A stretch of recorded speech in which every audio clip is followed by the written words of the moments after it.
People share every single details, every personal details of their lives on social media, like Instagram or other so many platforms, just to get few likes and views.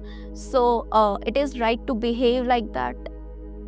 Well, rather than approaching the question in terms of right or wrong, I'll approach it in the question of what is their state of mind, what is the type of or the state of mind which makes them think like that.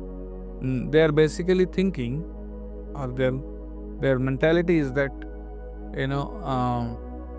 they equate their success and happiness to the number of likes and or comments on social media.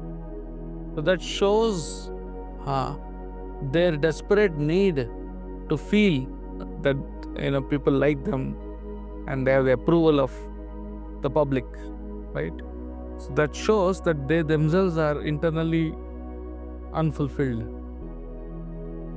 When you are internally fulfilled, when you are internally strong, you don't need to impress people, or you don't need the approval of people.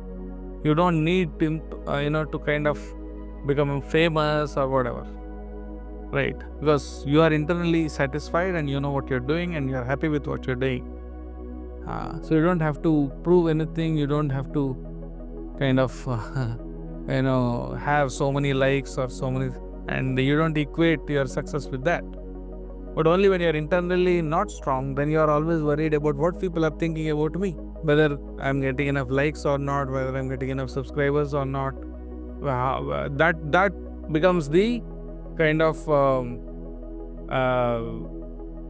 measurement of they're being liked by others.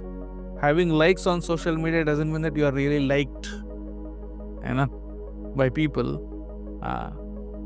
Not necessarily.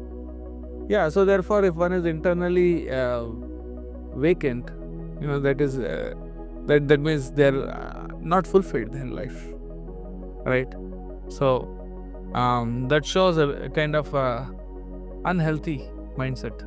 Yes, it's good to have likes and subscribers and things like that on social media, views, whatever. If it is for the sake of helping people, if it is for the sake of benefiting people in a selfless manner, but if it is just out of obsession to feel that I'm successful, I'm happy, I'm liked by people, and that you find your happiness and you find your fulfillment and satisfaction in those external things, then maybe you need to introspect that maybe you're not really satisfied in life. That is probably because you're not really having the right goals in life. So the Bhagavad Gita teaches us that one who is internally fulfilled, even in the most trying circumstances, is not disturbed. He is not elated when there is praise, and is not morose when there is blame or when people dislike. So that is because he is internally happy. So in the Gita, Lord Krishna gives the example of the ocean, right? The ocean is so deep that it doesn't get disturbed, or it doesn't get agitated, or doesn't either swell or shrink.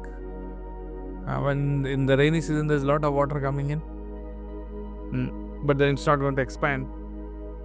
And in the summer there's a lot of water going out through evaporation, but its level doesn't go down because it's so deep. It doesn't need whatever water is coming or going, makes no difference. So a person who is internally fulfilled and deep satisfied, whether people praise him or blame him or criticize him, makes no difference. Doesn't make much difference. But if you're like a small pool of water, even a little bit of change in the atmosphere can totally disturb that pool of water, because it's not deep, it's not substantial. In the summer it totally dries up. In the winter it overflows in the rainy season. So because it's not internally deep. So this need for approval, that means your internal depth is lacking. And that's where Bhagavad Gita helps us to develop that internal depth. How do you do it? By having a true purpose and by fulfilling that purpose of life.